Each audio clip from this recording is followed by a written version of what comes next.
Hello and welcome to Conversations with the Voice of Reason. I'm your host, Benjamin Boyce, and today's conversant is another bro with a show, Brian Chau, who is a co-founder of the Alliance for the Future, which is a pro-AI think tank based in DC, and he's also the writer and podcaster at From the New World. I find his content to be very stimulating and very at the edge of the technological discussion part of the so-called cultural discourse. And in this conversation, we talk a lot about AI. I try to get my head around it, and Brian tries to reduce what's going on in those systems to something that I can comprehend. And then from there, he argues for AI and against some of the doom and gloom that accumulates to technological progress. Again, I love his show. Check it out. Links are in the description. If you do like my content, consider liking and subscribing and perhaps even donating to the Kitty Fund down there in the tip jars below.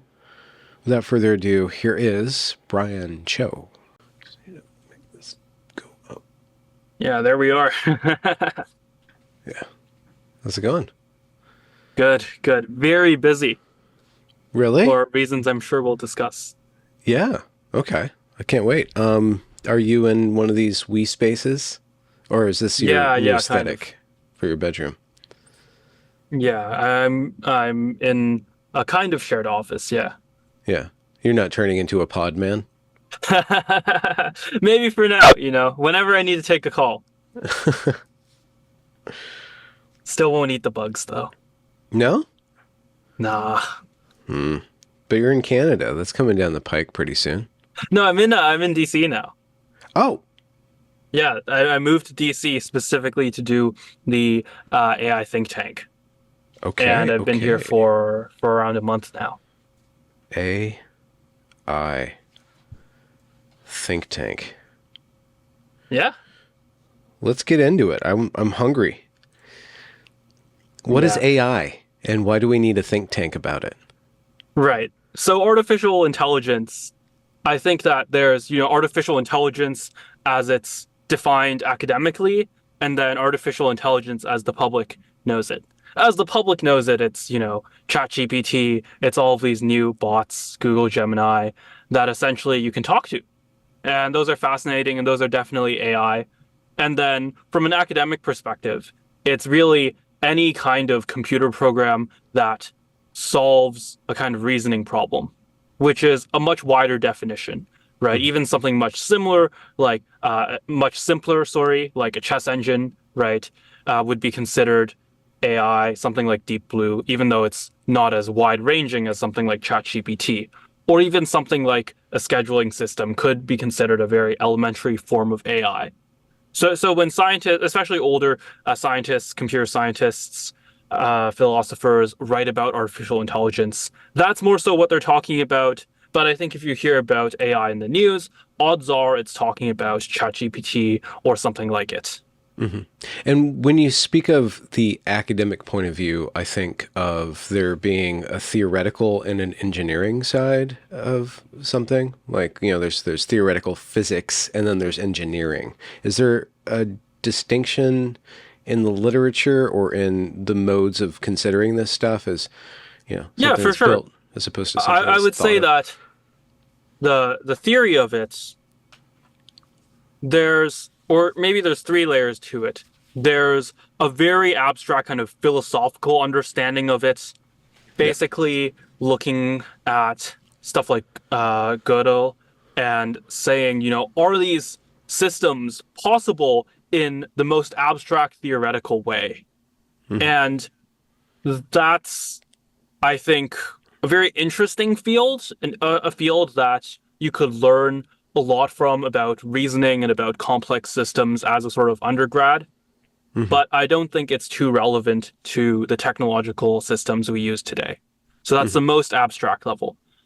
In the middle is sort of conceptual work, but conceptual work in ways that are eventually applied to real techniques.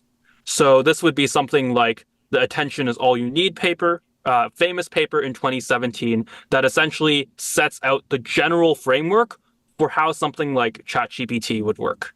And then there's a third level of more specific optimizations that essentially play around with the details.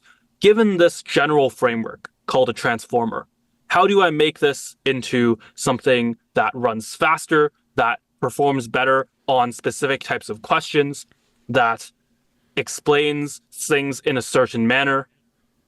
All of these are more specific research goals that is also done either through publishing or just within these companies themselves. OpenAI has plenty of people working on this on the day to day. And what is your purview, at least at this time, for your think tank?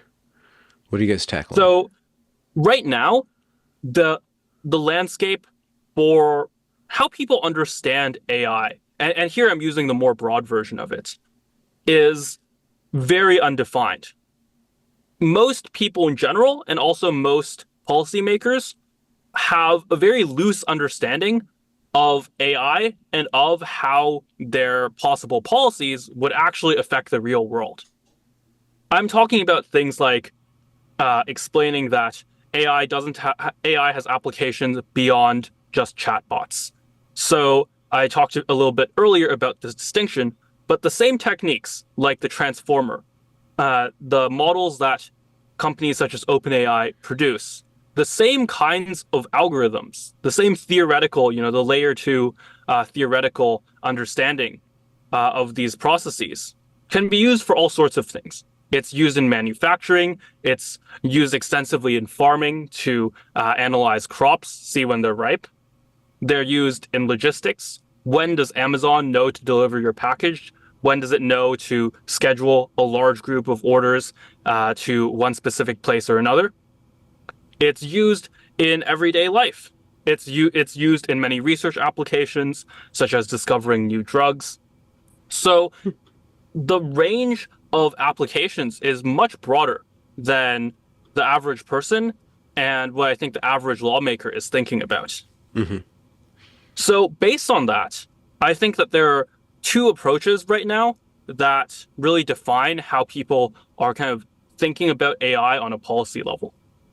One is sort of broad libertarianism, that they're pro industry, they're pro capitalism, they're pro freedom. And then another is essentially pro regulation, that whenever there's something new, there needs to be broad based attempts to essentially stop it from affecting the status quo. I think that both of these are based on a limited understanding, but the latter is especially damaging. Really? So when you have these very loose understandings of AI, then something that you think applies to ChatGPT that might as well maybe truly does apply to ChatGPT will have downstream consequences on all of these other areas. You could be doing something aimed at curbing, a specific problem that you might see in ChatGPT or in Google Gemini, and that policy could strike down, hundreds of other researchers working in completely different areas because of how loosely defined AI is. Okay. So we look at three specific goals. One is the incentivization of open source. What open source really means is that there's completely transparent, completely released to the public, the code is released to the public models that do two important things. One is lower the cost to entry. Someone like me who does not have an institutional affiliation, at least not with a big AI company, won't have the resources to build something like ChatGPT from the ground up. Many researchers rely on open source models like Llama or like Mistral, and this allows them to essentially save some of the work. The work that's done to essentially teach these large language models how to process text, what a sentence is, essentially how to understand English. This is already done. And then those companies can then specialize on making performance improvements. They can specialize on making it especially suitable for a specific task, like reading legal documents or making medical diagnoses. It essentially lowers the cost of entry, which means both a greater opportunity just in general, right? Just in terms of greater opportunities to make innovations either on the hardware level, on the infrastructure level, on the goal, right? What you're actually trying to accomplish using your AI, as well as more competition on the kind of broader political level. You see these cases where Google Gemini, for example, was made essentially to suit the interests of far left activists. And something like that could be greatly circumvented by open source. Not that, open source prevents some guys from doing that, but when that power is not concentrated in a small minority of people, then it's much, much easier for alternatives to crop up. For example, my friend David Rosado, he wanted to illustrate this point especially. So he spent around, I think, $500 and made a right-wing version of ChatGPT, a left-wing version, and a centrist version that tries to give both sides of the answer. And this costs a few $100s because some of these tools were already made available to him in order to specialize things. Now, OpenAI is not totally open source, so those tools are much more limited. What open source means is that people would essentially have a much wider array of tools and a much wider array of options in order to actually do this kind of tinkering. Mm-hmm. So that's one, and let me know if you want me to go. Yeah, what's the argument against open source? And there is kind of a slight ironic tension between you saying that you don't want regulations and you want this regulation. So that's just kind of funny to me. So the things that I'm most concerned about are essentially forms of censorship or forms of nationalization. We've seen the story play out before, where companies will try to take top-down control of many of these companies. We see it right now in China and in many other countries across the world. That approach has been tried and it's been disastrous. It's led to How is it disastrous? Famines. Is China not just doing fine with what? No, certainly not. In terms of Chinese history, this caused the Great Famine, right? This kind of approach to industry. But in terms of social media, it's led to, despite China having, people don't know this, China has more PhD researchers at this point in computer science or machine learning, publish a large share of academic journals, academic papers submitted to top conferences. But yet their industry models lag behind. They're worse at industry, despite having at par or greater academic performance. They can't take those ideas to real life. And a big reason for that is their institutions. Now, when it comes to the American context, you explained earlier that there are regulations that I'm against, and this is a specific form of regulation or policy that I'm for. In terms of incentivizing open source, I'm not saying that every model has to be released in an open source way, but in the same way that we fund, say, public research that's then released back and used to provide infrastructure for a broader range of people.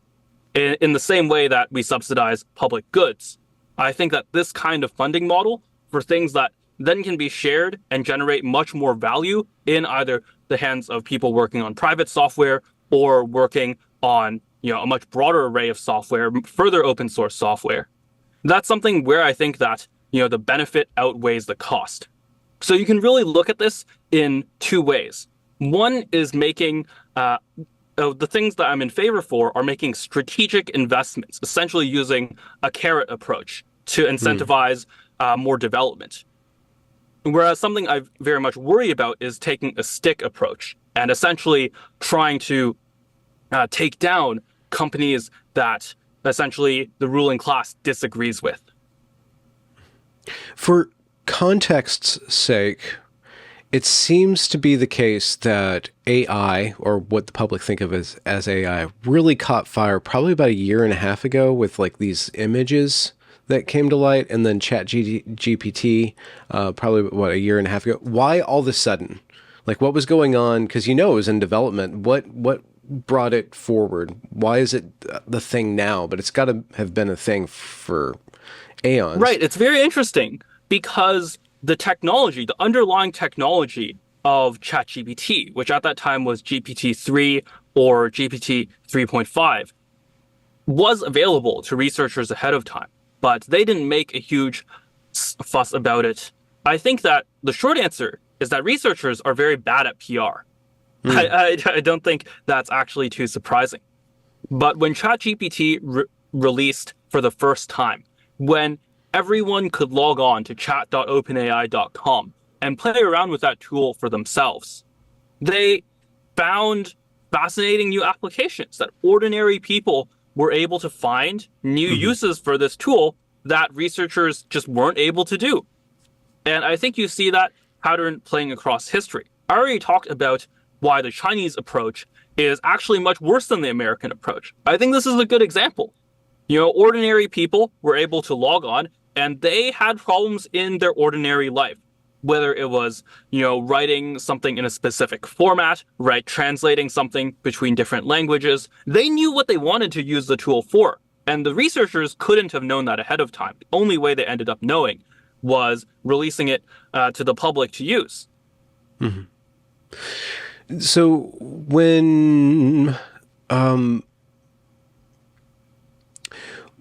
what are some of the dangers, and what are some of the, I guess, the false dangers that people see with AI? Like, there's a lot of worry around this technology, as there has been worry around technology since we've had technology, because people always fear these things. You can't have nuclear energy without the nuclear bomb, right? Right. So something that's fascinating to me about older science fiction that I think has been lost in newer releases of science fiction is that it often tells the story of a human element, right? The technology changes, but humanity remains the same. Actually, an example of this, maybe it's a relatively older book, but it's been adapted more recently, is Dune, right? Dune is fundamentally something about human society, human religion, and you can take the sandworms and the sci-fi out of it, and it's still a compelling story. The biggest problem with whenever these new potentially centralizing technologies emerge is that humans have a will to power, whether it's the Chinese government or whether it's individual companies like Google, whether it's the activists within those companies. People have the desire to use those technologies to take essentially political wins over other people, to force other people to do their bidding.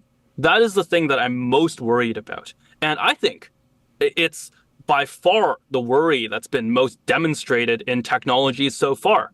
Some of my own reporting has been diving into the papers released by Google and OpenAI about their own language models, Hmm. ChatGPT and Google Gemini, respectively. And those papers have a section where they specifically talk about how they went through and methodically made these large language models, these chatbots, behave like far left activists. Was In that the case of OpenAI, would they want to do that when they know that there would be, they can't be so dumb as to not think that this would go awry. you'd be surprised. Many of these trust and safety teams consist of people who are completely in their own bubble, and that's not by accident. They think that people who have a different viewpoint than them must be racist, must be believing in some type of misinformation. They're true believers in many cases. And I think that it wasn't me, but someone else reported videos, internal training videos of some of these Google employees. That's what they really believe. At least if you can trust, these videos of Hmm. themselves, saying what they believe out loud. So I think that, it's actually not taken for granted that they understand how the general population will react.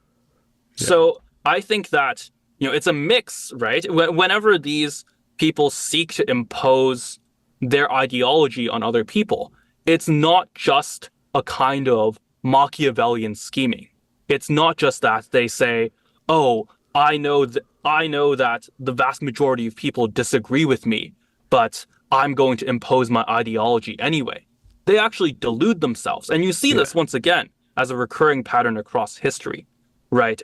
Yeah. The communist regimes. Timur Kuran has an excellent book about this called, I think,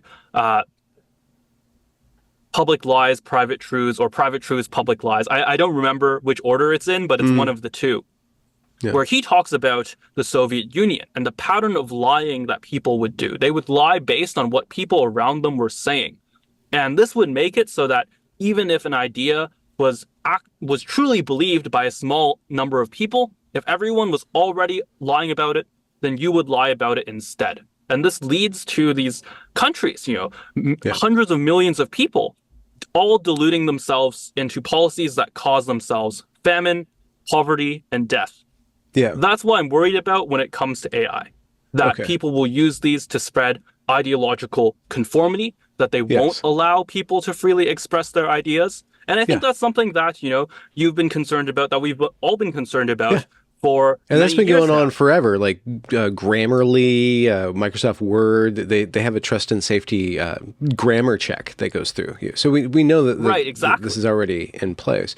There's this scene in one of my favorite science fiction authors, one of his best books, Neil Stephenson, The Diamond Age, and it's this future where there's all this nanobot warfare, and every once in a while, and I think that the nanobots, if I recall correctly, kind of operate on AI, and they just start their own wars and they start recreating themselves, and then the entire area. I think it's Singapore that this is set in, but I can't remember. The entire area just gets inundated by these clouds of warring bots, and then they all kind of kill each other, and then everybody gets a bunch of bots in their lungs and stuff like that. So there's this like downstream consequence, but it seems like the AI is just running on itself. It's having these battles that are so far removed from the people who created it and the people who suffer under it. And so I can imagine a world of AI where you have these AI bots being programmed doing this culture war essentially and trying to astroturf these different ideology and then going into all these wars and then just astroturfing a bunch of crap into the information landscape, going back and forth, back and forth, back and forth. And every once in a while you get a PUSSY in bio, just like going crazy, like where all the spam porn bots just kind of take over everything. How likely, or what do you see about the pollution, the downstream pollution effects of these AI bots being programmed to forward political agendas and then just kind of just mapping the entire land with a bunch of junk? Right. I think that's a real concern to look over. I've, unfortunately spent a lot of time on Twitter, on some of these other social media, platforms. Mm-hmm. And quite frankly, I see a lot of that right now, right? Yeah. Not even post ChatGPT, but even before that. I do think that a lot of the time when there's a kind of race to the bottom in these social media environments where people are posting things that are, wrong on purpose to make you click. Mm-hmm. And this is something that's not exclusive to AI, right? It's true even of people. So there are ways to solve this problem on a personal level. I've personally taken efforts to limit how much I use social media. Right, I don't use nearly as much social media as I used to, and I think that's largely for my benefit. I think that there's always a cost-benefit analysis when we're thinking about this, especially when the government is involved. I would say that even though I think that social media in many cases is bad for me, even is bad for most people, I would be very hesitant to have government take direct action, at least when it comes to sort of adults in a kind of essentially adults using an app that's essentially domestically owned and produced. Mm-hmm. So where, basically privacy, national security concerns are out of the picture. When it comes to the effect of social media apps themselves, I would be pretty hesitant on saying I, the politician, or I, the CEO, or whatever, know better than every other person. However, even with that in mind, I would say that, some people, many people would benefit from logging off, spending more time with their friends and family, so on and so forth. Mm-hmm. I would definitely encourage that. Yeah. So that's one. So there's personal solutions, but there's also got to be interpersonal solutions. which is a matter of trust. And one problem with our sense-making apparatus, so-called, is that there's very little accountability for the propagandists that promote certain narratives. A world crisis or a crisis happens thousands of miles away. We know that the American populace treats all political upheaval as some sort of football game. So we need to entrench the teams. Ukraine, Russia, or Israel, Hamas, like everything is fed through this lens and then promoted as the proper narrative to be on the right side of this particular history. And the question being, who do we trust? How could possibly AI model and promote old school, like really old school reputation, seeking and vetting for our interpersonal connections, which is what we've traditionally used in order to make tribal decisions, make personal decisions, come to viewpoints. Like this is a trusted expert. And we see that the apparatus has seen that, and I had the idea a long time ago that there should be some sort of kosher rating with regard to fact and news, and then we have these political fact checkers who are also regime propagandists, and you can see AI just using the thought or the act, the idea or the ideal of truth to warp reality towards a certain point of view or a certain ought. Here's the is, and we have to make an ought. So, yeah, and I think you gave a great explanation of that. There's both peril in the process, in going out and looking for information, essentially yourself or through a network of people you rely on. But there's also peril in constraining that, in relying too much on essentially centers of power. Yes. So what I see is both. This goes back to Dune, right? It goes back to what we were just talking about. What I see is both an eternal and a temporary problem. So the eternal problem of truth, I'll be honest, AI is not going to solve that. The same How do you know? Yeah, that's kind of yeah. hubristic. The same kind. Some people think it will. Some Okay. people think that it's going to become a super intelligence and it's going to solve all our problems.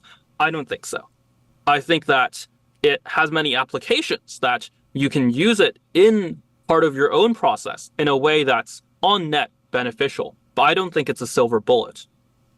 Let's take a moment and go deeper into what that problem of trust really entails. There's two components, right? There's people being wrong, and then there's people lying essentially for their own gain or for their own status. Yeah. Okay. Let's use status for a more wide-ranging example, because people might lie in ways that make themselves feel better, but don't necessarily enrich themselves. Mm-hmm. So the problem of error is, I think, universal, right? We all make mistakes. Even the most knowledgeable person does not know about most of human knowledge. Mm-hmm. It's just too much to learn in a lifetime.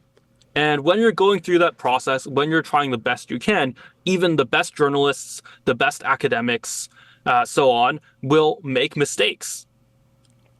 And the way that we've essentially developed historically, in order to reduce those mistakes is the scientific process, right? We want to have reproducibility. We want to be able to come to the same results by conducting the same experiment over and over again. Mm-hmm. It's essentially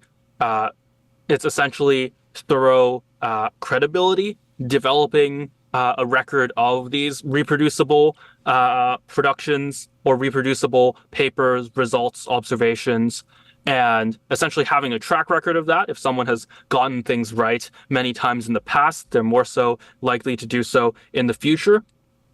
And third, essentially attaching some kind of cost to that, right? If I'm a startup company, if I'm a founder of a for-profit company, and I keep making mistakes about what my product will be able to do, then I'm going to lose money. I'm probably going to go bankrupt, in fact, and I'll have to either start all over again or find something else to do with my life. Hmm. And that's a very strong incentive to get things right. And even if people don't change their mind, even if people continue to be wrong, then eventually they'll run out of money and have to leave the founding to someone who isn't wrong. So that's the side of combating error. And I think none of these answers are particularly new. They're not, I'm not the first person to think of this, not in a long shot, Hmm. but they work. The second problem, I think, is something that will be changed by AI. I think the former problem, the only way that it's changed by AI is that it will make some of those processes much more efficient. So I think that in terms of reducing error, that side of the problem will actually be helped, in some cases very beneficially, by AI. We already have examples of people using it to discover new drugs. And that's one example where instead of kind of manually trying all of these combinations, we Yeah. can use AI to predict it. We can do things faster and with more accuracy. So here's where I really worry, which is the second part of that equation, which is the race for power. The race for power is essentially, this has been documented both in kind of empirical psychological studies and throughout history that, as the saying goes, power corrupts and absolute power corrupts absolutely. When people are given immense amounts of respect, immense amounts of credibility, possibly even well-deserved credibility, that they are tempted to use that credibility for ill, either for kind of direct personal gain, using it in order to turn a profit without actually providing something of value, or they want to use it in order to push some kind of political agenda. Now, this is something where I do worry about the AI ecosystem. And I use that term very specifically because I don't think that there's anything intrinsic to the technology itself. Rather, the problem is both in humanity. I think that's the internal part of the problem. But what makes it worse is in the structure of how AI is currently being developed. We saw with the kind of existing Silicon Valley model that many huge companies or other companies that received huge investments, such as OpenAI, are now competing to try and be a monopoly. They're trying to be by far the dominant player and for essentially smaller players to be unable to compete. Now, that's a huge problem because if that happens, then, this is once again a very classic problem. If that becomes the single source of truth, then it can easily be manipulated both for that company's own interests, right? OpenAI's own interests. They might lie about, how much OpenAI stock is worth as a kind of trivial example, Hmm. as well as for ideological reasons, in ideological capture by activists, in this case, left-wing activists, as a lot of my reporting documents. And how do we solve this problem? I think that while there are some factors, particularly the current investment structure, that maybe seem negative for this problem, in the long term, it's no worse than what we were already seeing. In fact, I think it's better than social media because social media was inherently using these kind of network effects, taking advantage of the fact that if all of your friends are on a network, then you're going to be on that one rather than the competitor. Whereas machine learning, I think, especially with some of these open source models, once that kind of cost is lowered by competition on the hardware level, then that'll allow a lot more people to compete. And some of the policies that I support, like supporting the open source environment or reducing the kind of barriers to entry, right? Some of these new proposals that have not been passed yet, in some cases have been passed in other countries, in other areas such as the EU, those policies would increase the cost of entry even more. So it's not just buying the hardware, it's not just hiring the engineers, but it's also, millions of dollars of compliance.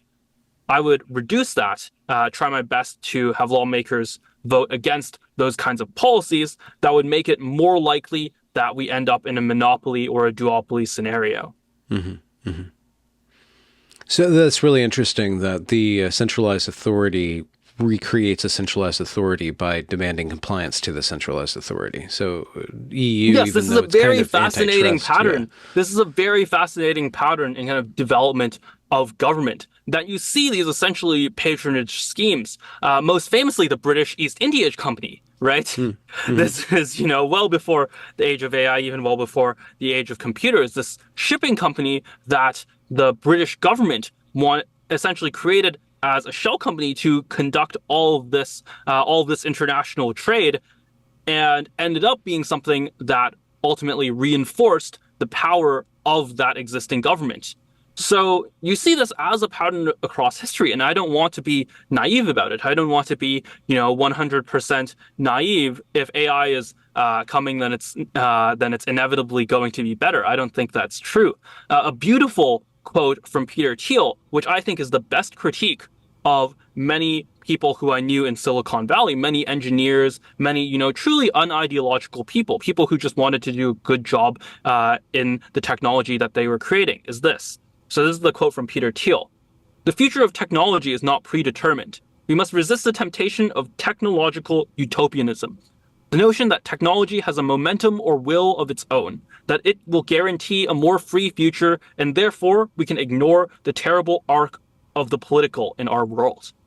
And I think that's true. I think that almost all uh, software founders, at least of very large companies, should be looking in practice of how these historical trends have played out, and making sure that they're not the next British East India Company, or even the next Facebook or Meta, as they now call themselves, Mm. who are subject to a lot of interference as a pseudo monopoly or pseudo duopoly. Hmm. So one, this might be incorrect, but or there might be counterexamples in history. But one thing that gives rise to worry about AI specifically is that it's an arbiter of truth. It's in the past we had newspapers, and the paper of record, New York Times, and people were able to craft a narrative, a singular narrative, like or ABC, NBC, CBS, in the so-called golden era of journalism. There was this consensus, but it was manufactured. But at least it was a consensus. It was kind of out of people's hands. There's like maybe one or two slightly different narratives to choose from, and they were gatekeepers. They were bottleneckers of information, and it got everybody on the same page. But that eventually eroded, and then things got more and more chaotic because more and more people were wrestling for more and more attention. So those apparatuses for sense making, for consensus making and sense making were one and the same, and there was positives and negatives to that, but they were human machines. At least Right. they were human. And you could probably go into a theological or kind of transcendentalish or mystical argument about these organizations having a will of their own, with the whole egregore kind of attitude. Like there's kind of a spirit of the New York Times, there's a spirit of the U.S. government, so on and so forth. We can go in that direction, but there's still human beings acting out human will, which Right. is comfortable. If it's AI that's doing this, that's really uncomfortable. And there's something maybe kind of metaphorical or allegorical about the response to those Google glasses or the Apple's glasses, right? There's something really kind of creepy and dorky about these guys using these machines to see everything, but there's also something terrible about the people walking around seeing everything through technology, through AI, through the machines dictating what reality is. And there is a quote, I'm going to butcher it, from Dune about a certain war where human beings gave all of their thinking over to machines, which just meant that whoever controlled the machines controlled everybody's thinking. And there was this huge war to eradicate machines interfacing Right. between us Right. and The reality. Butlerian jihad. Yeah, the Yeah. Butlerian Jihad, yeah. Right. So there's an interesting thread here, because on one hand, I think that this idea of the single source of truth is based on a kind of misleading understanding of AI, or it's based on a future of AI that, in my opinion, is very unlikely.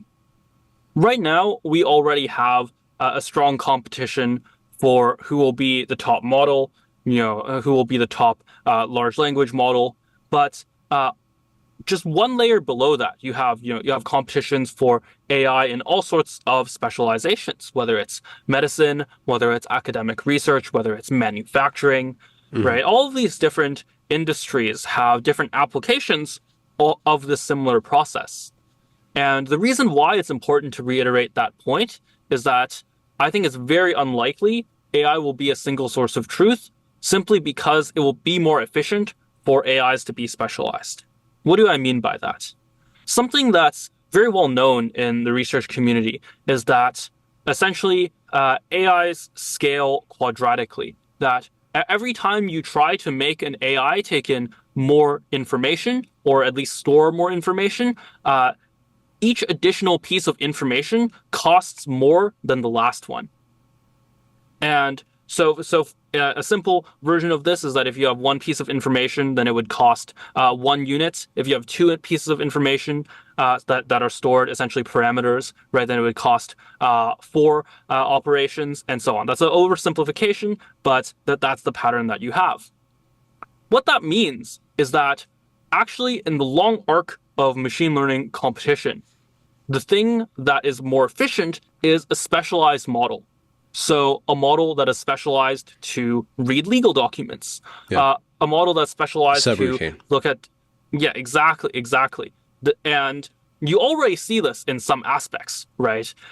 This is maybe a trivial example, but the best chess engines, such as Zero, are much better at playing chess than ChatGPT, in fact, right? You would expect that. Maybe that's just common sense to you, right? A machine learning algorithm that's only ever been trained on chess games, whose only purpose is doing chess, is going to be much better than one that's generalized to every single task. Yeah. But That's a very can't normal there be, intuition, and it's can, right. doesn't that make it the case that artificial general intelligence would be a meta operation that would decide which subroutine applies to any given environment? That just seems like obviously what we're talking about here.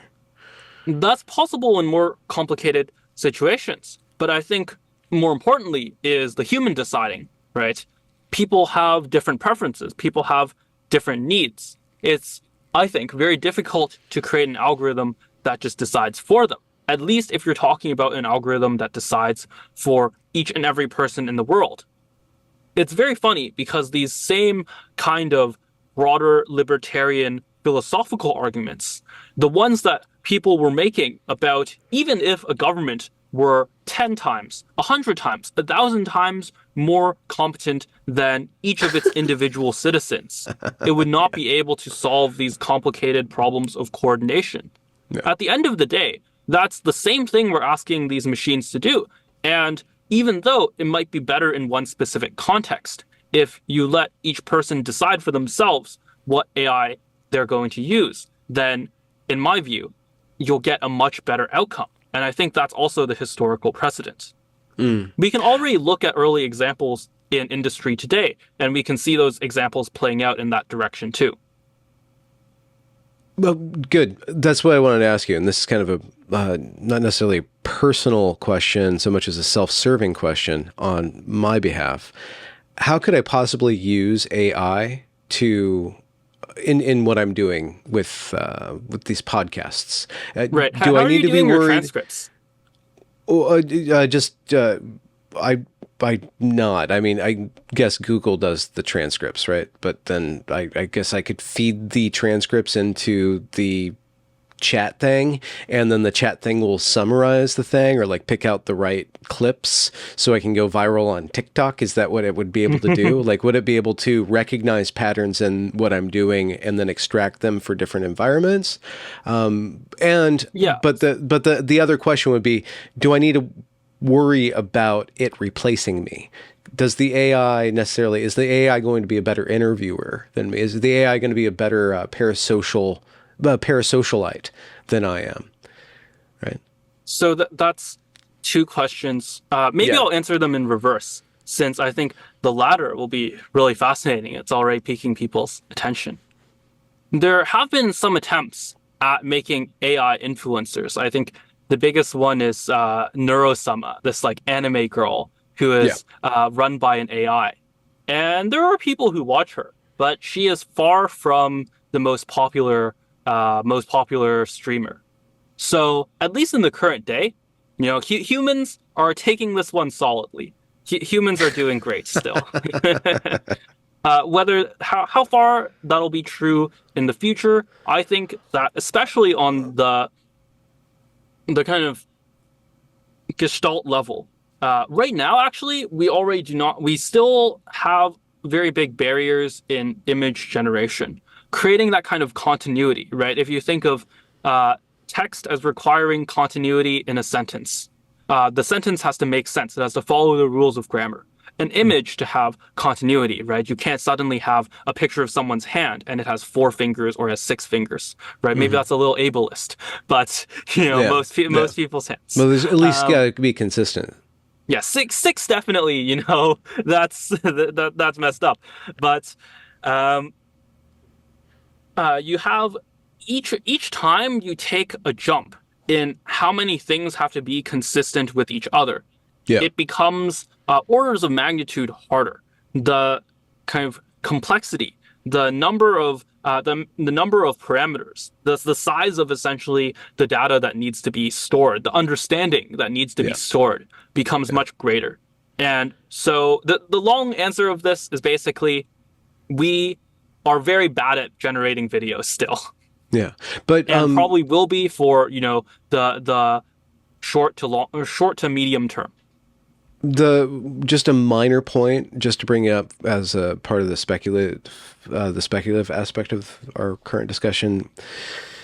I could see people designing AI that can replicate a girlfriend or the feminine because men are willing to give their attention to simulacras of, they're willing to be enticed by the I think it's the erotic and by the opposite. sexuality. No, I think it's completely the opposite. You look at I mean this is just the stats, okay? You look at how often women read fan fiction versus how often men read fan fiction. And it's overwhelmingly women. We're bad at text, or sorry, we're good at text right now, in terms of AI, in terms of like AI companies. Great at text, just excellent. Terrible at video, okay at images. Okay, but but the influencer, like I can't see. I could see it. Maybe it's just expedient because people know that they'll be paying attention to it. But a female influencer is kind of sexy, who's kind of stupid, kind of robotic, but men are gonna have fun playing around with it. So maybe that model is boosted just because men have, or because the marketplace of attention is already sculpted in such a way that men are going to pay Yeah, more sure. attention to a female thing, as If you're opposed to a looking at male visual, thing. right? Yeah. Sorry? Well, visual, not just visual, but personality wise. Like you have like an AI girlfriend. There's no, I don't know. I haven't seen any AI boyfriends or AI like sugar daddies, right? But there is AI girlfriends or AI kind of therapeutic. That's Yeah, all I've sugar seen. daddy. So, That's a bit different. But you just look at falling in love with literary characters. Women fall okay. in love with literary characters at much higher rates. Yeah. If you Okay. look at So, many but that's of another these famous conversation. Then, examples. do you think that AI could do a better 50 Shades of Grey? And that is probably like putting the bar pretty low, but Yeah, is there been or let's put manifestations it of that? this way, right? AI is much better at doing 50 Shades of Grey than it is at doing, you know, videos of girls dancing or, something worse. Yeah. Yeah. Okay. Yeah. But there's still that. So there's an incentive to figure out how to give people fiction that they would want to read or that For they sure. would want to believe in or put themselves in the place of and stuff, which is another manipulation tactic. So is it possible that AI is getting really good at creating fantasy worlds for people to inhabit? And is that not go back to circle back to the truth, the relationship between AI, people, the truth, and AI? Right.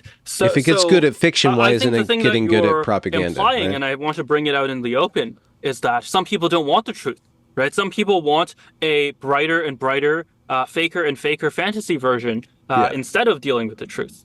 Okay. All right. And that's on them then. So I think that there's two aspects of this. One is the very human problem of people who can't control themselves. I think that there are cases in society where we almost all accept guiding people who can't control themselves. Most obviously, children, right? We expect parents to take care of their children. We don't say, if a child wants to eat sugar all day, then they should just be allowed to eat sugar all day. And there are other cases where we look at that in society and say, that's going too far, right? In most states, at least, you could look at this as like as like hard drugs, right? If someone is on heroin, we say, or sorry, that's an example of like people saying that we should be controlling, we should be guiding them to a better place, right? So there are limits both in kind of extremes, and then there are limits in terms of the person's characteristics, Hmm. right? But there are also obviously examples where people say, people should be allowed to make these decisions that might be worse for themselves, right? We still allow smoking. Certainly, there's some restrictions on where you can smoke, but you can smoke in your own home, um, basically almost all of the time, and even in most other countries, that's the case. Hmm. So this is quite frankly a much bigger values problem. I don't want to get to the point of this is in my own spirit, right? If you are someone who is open to other people coming to their own conclusions, if you want to hear other people's input, if you want to hear where other people are going or thinking about these questions, then you can't just go out and say, I think everyone should have freedom, just should have my vision of freedom. That's a little bit too arrogant for me. So I would say that it's a very human problem. It's a very kind of philosophical problem of how far is too far when it comes to people who can't control themselves in terms of society kind of kind of intervening in their life and trying to guide them to somewhere better. I think probably most people in your audience have some kind of perspective on that. And quite frankly, I'm not sure that my perspective is completely true. I think that, or like, I'm not 100% sure of my perspective. That's what I mean. And quite frankly, I do want to see some widespread experimentation with this. I think that, if a highly religious city or town wants to say, well, we're going to restrict social media for minors, then we should see how it goes, right? Many of these early studies say that in fact maybe it would be good for those minors. Hmm. And if it turns out that they go through with this and then there's some way in which those kids are made a lot worse off, then well, at least we know. So I think that people should experiment with this, not just in a kind of individualistic sense, but in a kind of community sense, in Hmm. a local sense, it's sort of the American way. It's sort of a federalism. Yeah. What's the likelihood of me uploading, let's just say, tens of thousands to hundreds of thousands of hours of content of me speaking, asking questions, telling stories, making commentary on different news events, and then I perish. I die. My physical coil unwinds and I flit off. And then all of my data is there in these servers and stuff. And then there's these spiders these AI spiders that are coming around and collecting all that data and reassembling me to perpetuate as a ghost in the machine.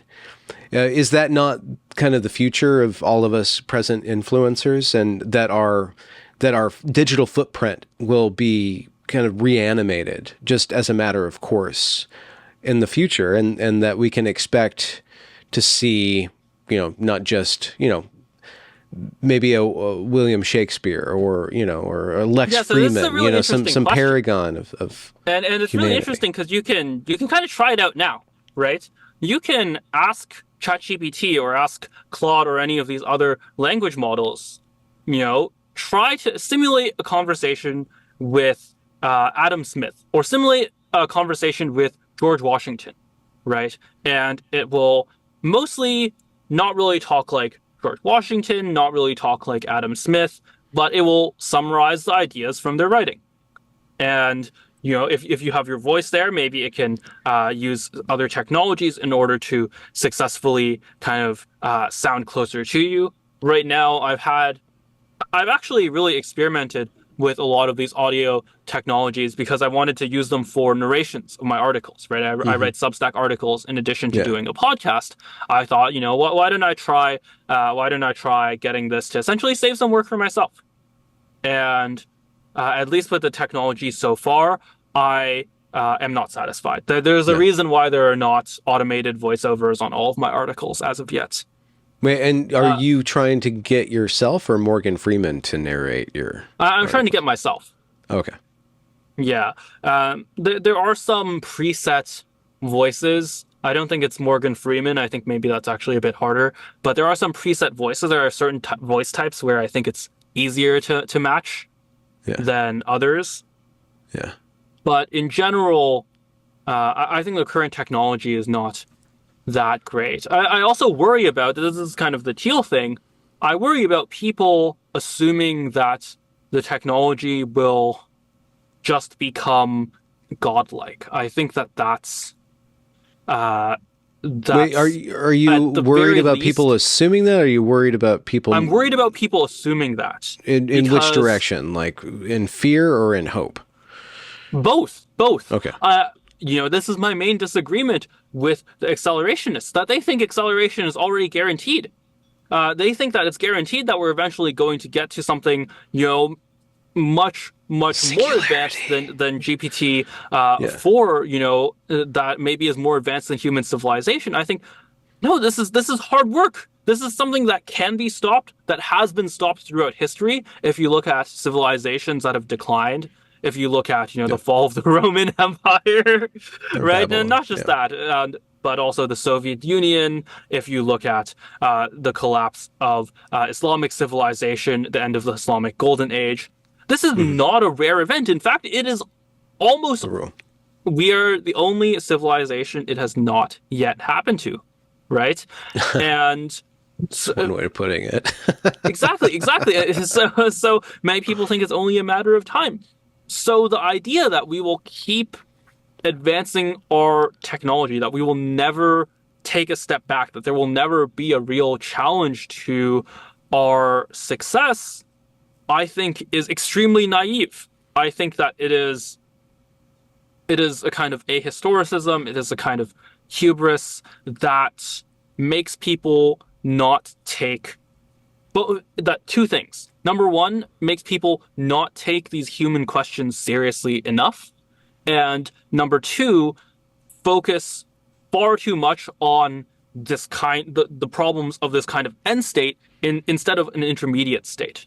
So I think that many of these problems, maybe if we get unobstructed, if I'm wrong and we get unobstructed growth for 200, 300 years, those are very real situations to be considering. But save for some miracle in life extension in biotechnology, I'm going to be long dead by then, Hmm. right?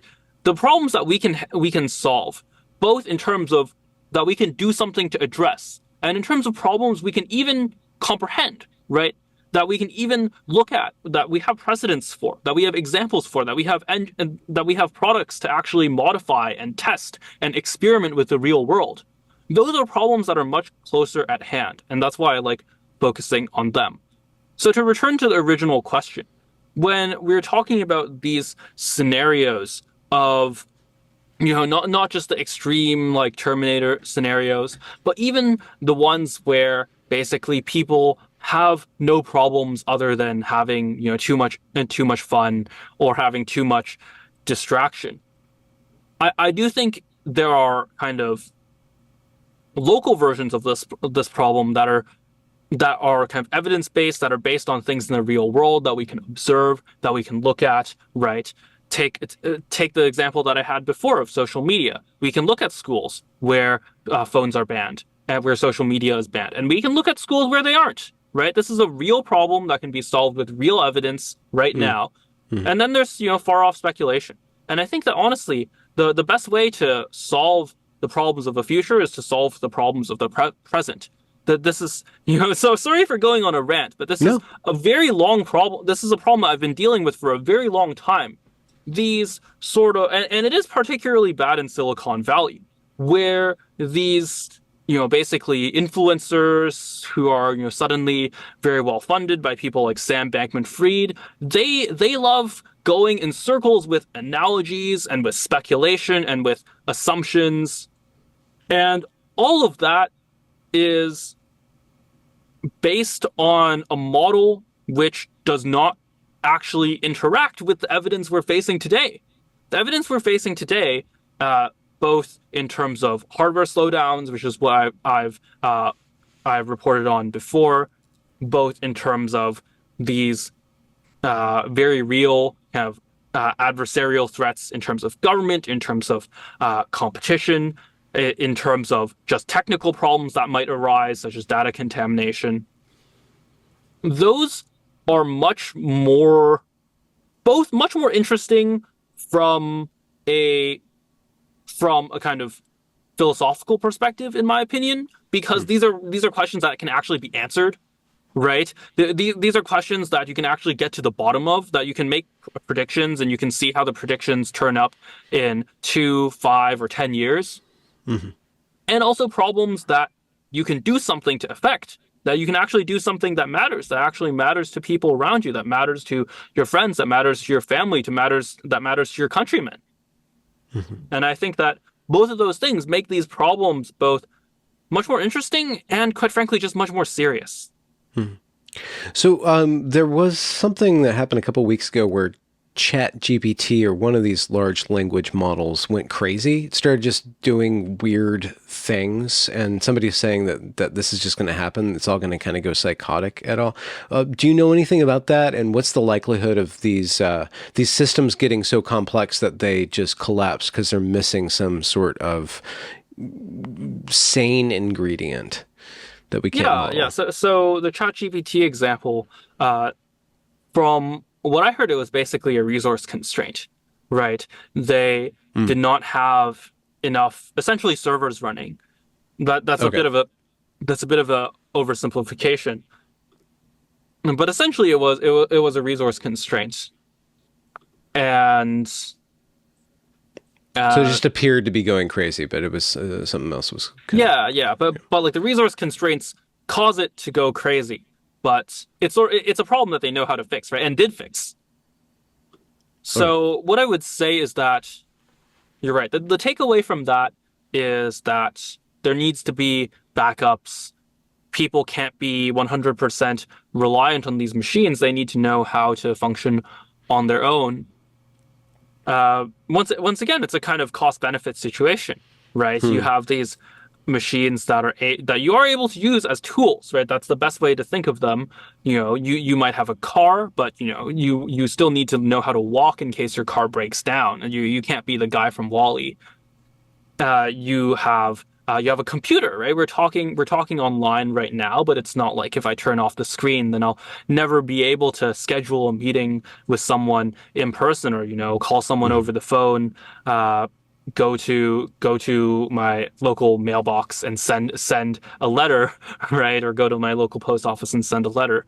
There are these redundancies in human civilization, and maybe that sounds like a bad word, but in my opinion, it's not. No, because it builds resilience. It makes it so that even if some things go wrong, some other things won't. And to go back to where this all started, having multiple competitors, having different people, different perspectives working on these technologies, that's one way of building resiliency, both across the network, right, and across the technology, and between technologies. Some people are going to work on alternative solutions that don't involve machine learning. And if there's some problem in one system, then they can use the alternative system, either an alternative machine learning system or one that doesn't use machine learning at all. That's all possible if essentially you don't get these runaway effects, either from policy, either from creating these barriers, or from natural kind of network effects. But I think that that's unlikely to happen in this case without additional government policy creating these network effects. What about jobs displacement? So, a few years ago, it was this funny thing that happened where these journalists went after these coal miners because the coal miners were learned their coal plants were getting shut down for global warming purposes or whatever economic, either intentional or just natural economic problems. So these coal miners didn't have a job, and then the journalist is like, "Well, just learn to code." Now, it could be the case that journalists are out of jobs, maybe even the same journalists, because of AI, and so they're going to need to learn to code. What are some of the job displacement problems that we're looking at? You know, like, oh no, truckers are just going to be gone, or factory workers are just going to be gone, journalists are just going to be gone. What do you see as the Right. This was actual this was threat? fascinating to me because it actually revealed a problem with short history and a truth in long history. I wrote an article very recently about this. Hmm. I remember calling it something tongue in cheek, like I think like populism for automation, or I think like vitalism for automation, or something like that. So the short term story goes like this, and I want to say that the short term story is actually true. When populists make this point about the last 20 years, it's actually true that a lot of these vitalist jobs, right? These jobs where you were working with your hands, where you got a good bargain, and you essentially had a healthy form of work, gave way and was automated or was shipped overseas in Hmm. exchange for this kind of office work, right? Much of which is kind of government created, or it is just kind of paperwork, is just make work. That's true. That's a true understanding of the past 20 years. So I don't blame anyone for having a negative opinion of automation based on that experience. But let's look a bit further. How did those factory jobs come about? And what jobs did they replace? In many cases, those jobs replaced jobs which literally had a higher fatality rate than fighting in an active war. If you were a coal miner, not a coal miner today, things have changed, Hmm. partly because of technology, but a coal miner in both the 1800s and the early 1900s, that was very often something that was like being in an active war zone. And it was also had other detrimental effects to your health. It caused mass breakouts of cancer, of lung problems. Miner's lung was a very common phenomenon. It was, talked about essentially across the entire industry. Now, where did those jobs go? What did people do instead of those jobs? Well, they started working in these factory lines, in these newly created environments.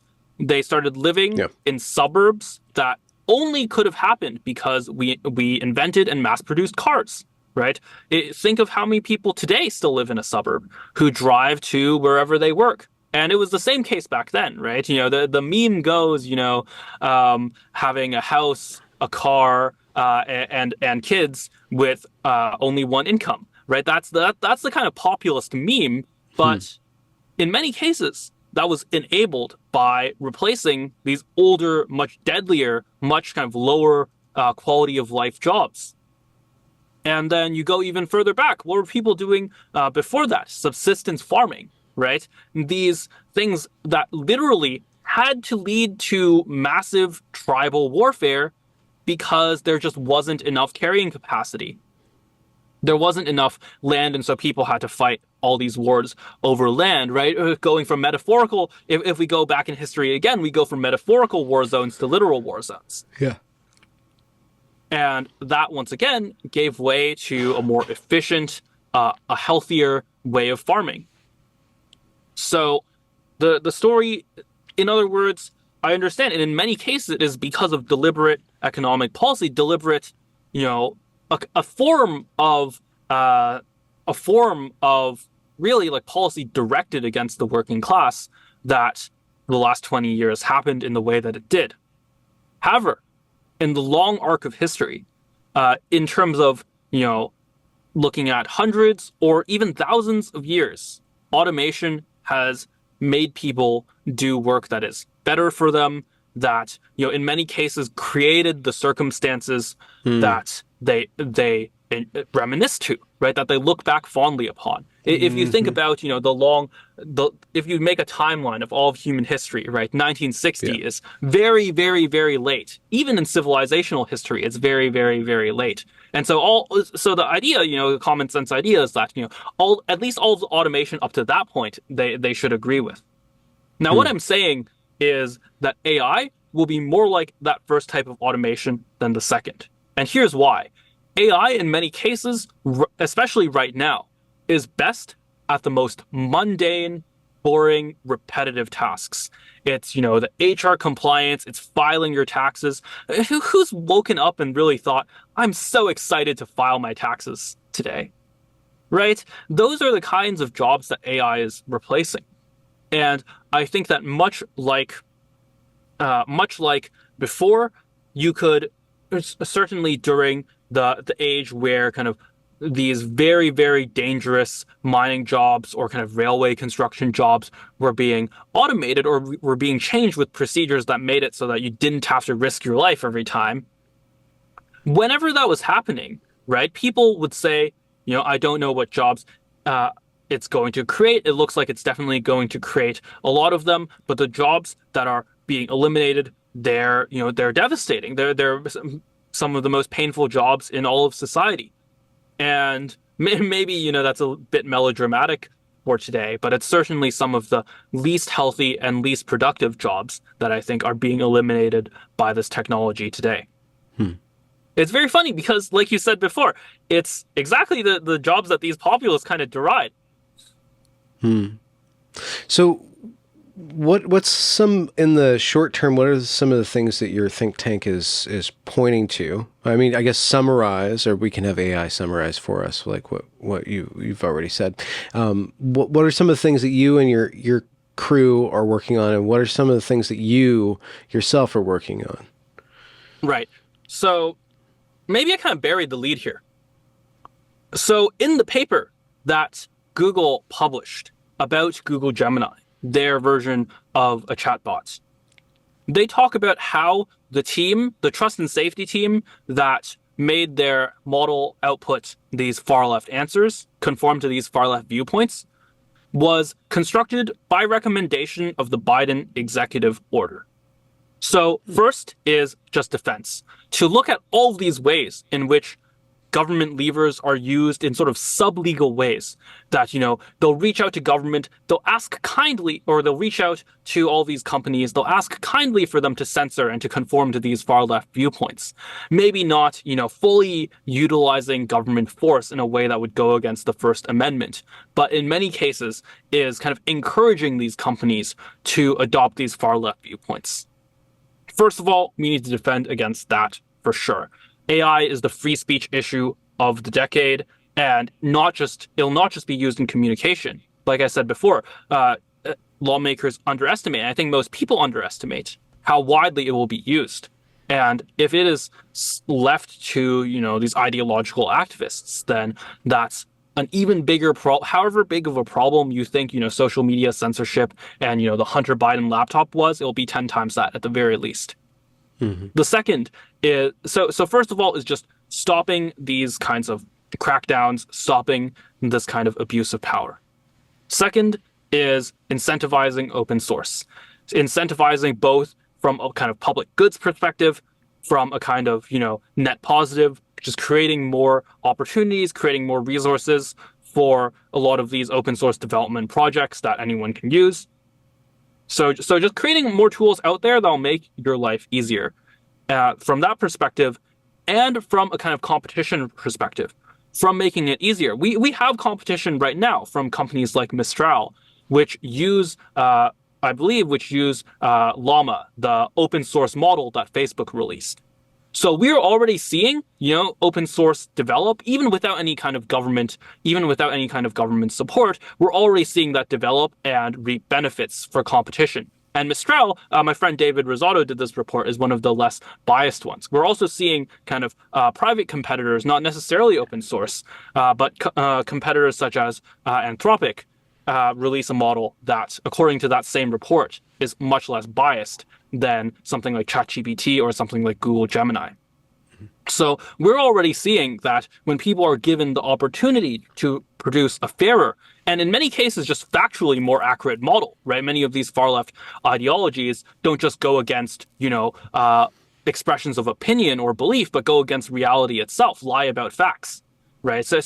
These models not just produce a kind of more neutral and more kind of wide appealing answer, but also a more truthful answer.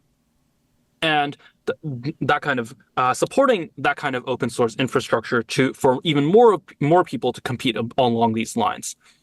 And then third is making kind of strategic investments in both political terms, in kind of policy, and in terms of geopolitical terms. Because remember, we're not just the only country in the world. I talked about how China had a disadvantage in terms of creating these AI products. I think that that's still true. However, they're still going to be incorporating this into the military, right? They'll be incorporating this into cybersecurity, right? Both offensively and defensively, both hacking into other people and protecting their own systems. And in terms of industrial policy, in terms of producing more AI-specific hardware. Have you seen the stock price of NVIDIA? No. So one of these companies, the leading company that makes AI-specific hardware, NVIDIA, they saw a massive jump. I'm not sure where they are right now, Right. but they had their earnings release, and they just saw a massive kind of more than doubling of their stock price because the demand is just there, right? This is something that every company in every country is scrambling for.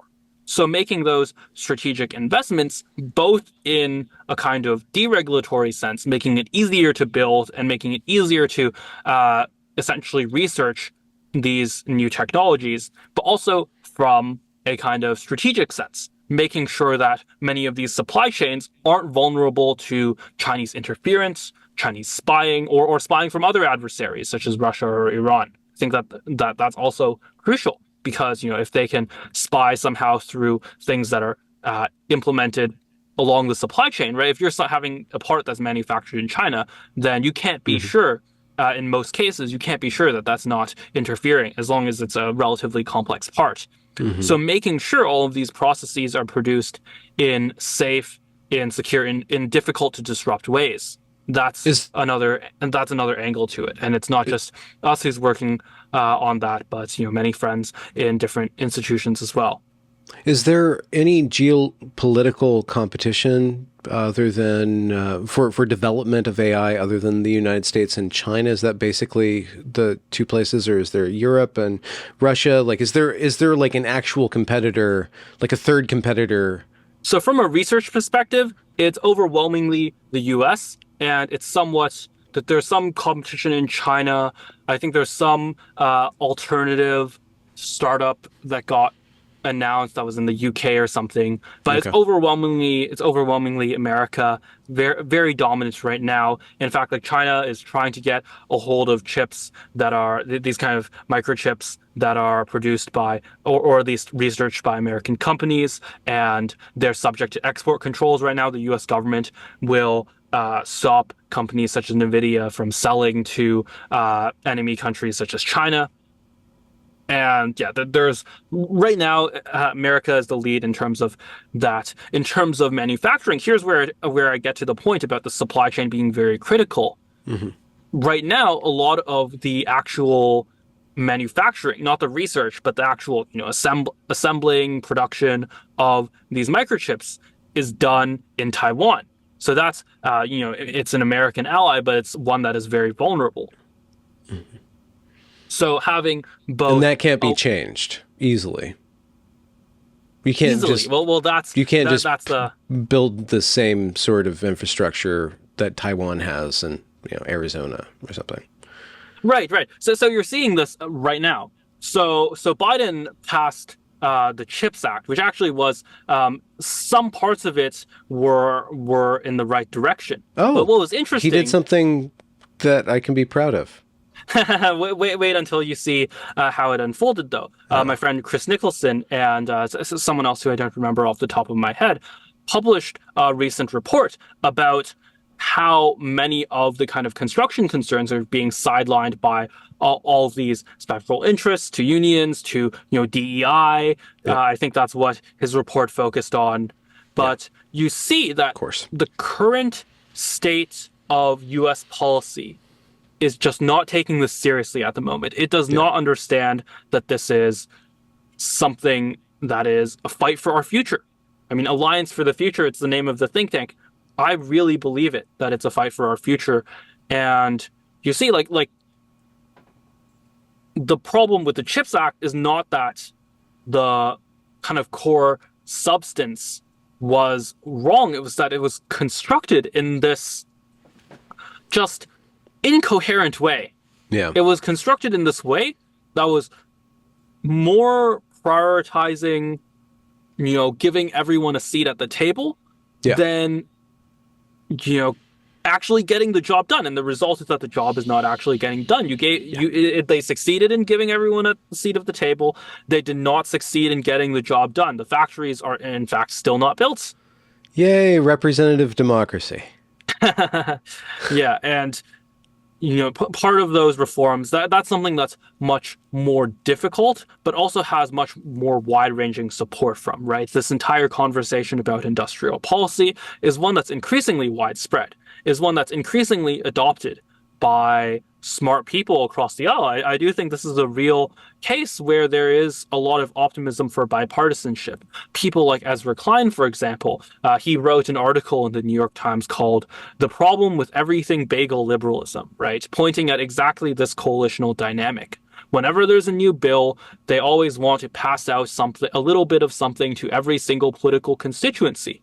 But 90% of those constituencies, if not more, have nothing to do with constructing AI microchip factories. And perhaps It's just silly. with what you were saying with regard to artificial intelligence, all these different constituencies might be better served by individual targeted bills toward them rather than every single bill being about everything. It's just this intersectional soup that's corrupting the efficiency of government. Is it possible that policy can be improved by some of these AI tools? Improved, yes. So this is something you've interviewed me before. You know the kind of political economy. Why the fact of why the policy is made this way instead of, like you said, addressing each issue individually. That's something that I'm really interested in on kind of a theoretical and a kind of observer level. It's not really something I've worked in the same way that I've worked in machine learning. Well, maybe that's soon to change, right? I'm going to soon be, helping to try to push some of these policies. So maybe I'll get back to you on that. I'll have firsthand experience by next year. But the next time you interview me. So right. I'll try to give a summary, and then you can let me know if you want me to go further. When organizations are constructing these deals, there's a concentrated benefit, right? A small number of people get a benefit from each of these bills, and the costs, right? Whether it's the cost in dollars that's taken from all taxpayers or the cost in kind of obstruction and inconvenience that it imposes is very diffuse. Essentially, there's a lot more people whose lives really matter enough to directly vote, matter enough to directly do something in Congress, or do something as in donate to a lobbying group, donate to a nonprofit, or call their congressman. The people with these kind of concentrated interests, these kind of quote unquote special interests. And here I'm just using that as a neutral term. I'm not using that as a pejorative. They are simply much more powerful. And those special interests could be good or could be bad. But when all of those are combined into one big process, right? Whenever a law is being passed, it's not like only one special interest cares. Every special interest has an opportunity to influence the law. Every special interest has a procedure that it's already set up, where it's used to contacting the staff of all of these elected representatives, dealing with a lot of these agencies, making statements to the press. so on and so forth. Everything that you associate with the kind of policy making process. That's set up so that every one of these special interests is turned on at any given moment in time. And you already have this process turned on. And you have this, expensive bill that's coming up that's, going to be investing billions of dollars. Why not? Why not try to get a piece of it? Right? Hmm. That's the perspective that many of these larger organizations work with. I Yeah. worry that, if Alliance for the Future becomes an organization with hundreds of people taking in, tens of millions of dollars every year, then we might face a similar problem. We'll solve that problem when we get there. It's much smaller from that than that by now. Yeah. We don't have the resources to focus on anything other than just AI. But that's a problem that I worry about in the long term as well. But that's the kind of TLDR of why this happens. And Yeah. there's a lot of Yeah. mechanics in between as well that I just find fascinating. So AI might or might not be able to make this policy efficient, but it certainly can't deal with the human element of everybody just being out for themselves and bungling everything. Yeah, yeah. I would say that there are kind of uh, there's kind of like quality of life changes that it creates. One complaint that I hear a lot, and is kind of a cliche, but is a cliche because it's true, is when a lot of these bills get unveiled, the median congressperson, whether left or right, is handed a bill and told to vote on it basically within hours. And these bills can be hundreds, if not thousands, of pages long. And I think I've seen multiple representatives or senators tweet this. I just got this bill a few hours ago. How the hell am I supposed to have read it by now? That is a problem that AI can at least partially solve, can summarize large documents and Mm-hmm. give accurate answers. Now, there are technical problems. We aren't quite there yet, but we're sort of 70, 80% of the way there. So that kind of quality of life problem, maybe that helps people make better votes. But like you said, it will not solve the entire problem of human interests. Far from it. So we spoke about Alliance for the Future and what your guys' goals are. You mentioned your podcast. You mentioned your Substack. What's coming down your productive schedule in the coming months? What are you Right. concentrating on, working on, and what's coming up? Yeah, there's a much bigger focus on AI nowadays. Okay. I broke, both because the articles that went the most viral were my reporting on OpenAI and Google, but also because it's my full-time job now. Yeah, yeah. It is politics as a vocation. So expect to see a lot more articles about AI, a lot more articles giving sort of insider details about how Washington is approaching AI, Washington, D.C., not Mm. Washington State, maybe occasionally Washington State, who knows. And, uh, but also overlapping with a lot of areas. I think that, it's very difficult to consider AI in a vacuum without looking at media. I recently interviewed Sagar and Jetty from Breaking Points. We talked about this, how Hmm. AI will change the media ecosystem, both kind of social media and legacy journalism. And yeah, the podcast is still rolling. I think that a few of the episodes recently have been about AI or have been related in some way, but it's still a much more wide-ranging episode. Uh, like I said, I just interviewed Sagar. We did talk about AI for a bit, but he's just a fascinating guest.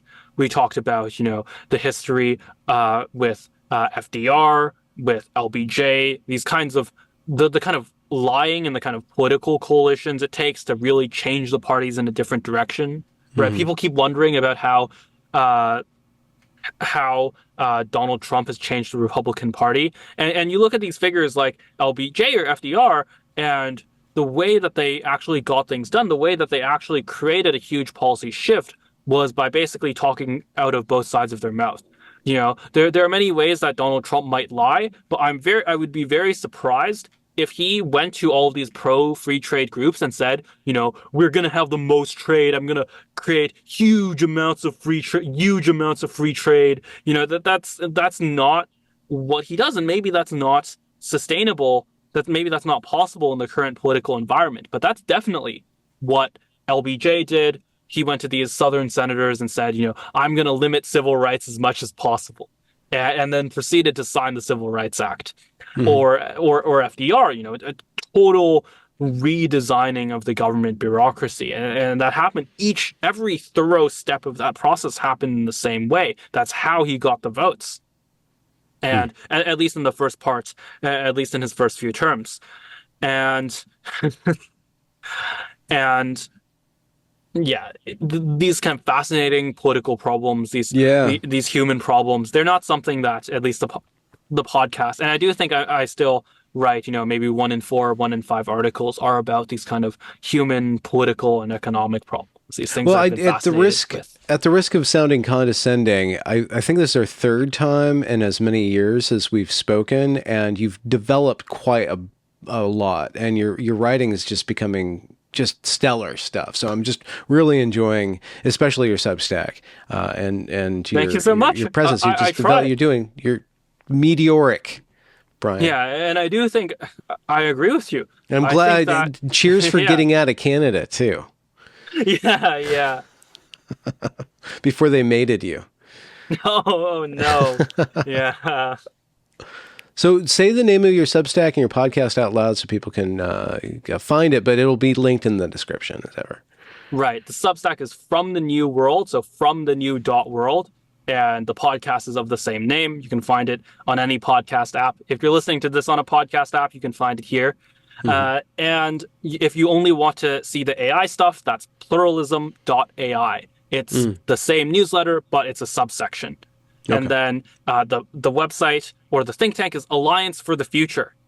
And the website is affuture.org. So two F's, affuture.org. And there you'll be able to contact us. You'll be able to ask any questions. You'll be able to donate if you want. I would greatly appreciate that.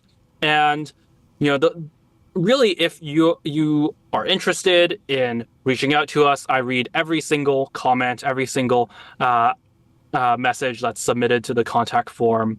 So I'd be really, really fascinated into hearing your opinions. Excellent, Brian. Fascinating discussion. Gave us all a lot to think about. Thank you very much for your time. Good luck in your endeavors, and always great to have you on. Yeah, always great to be on. Cool. That's the recording.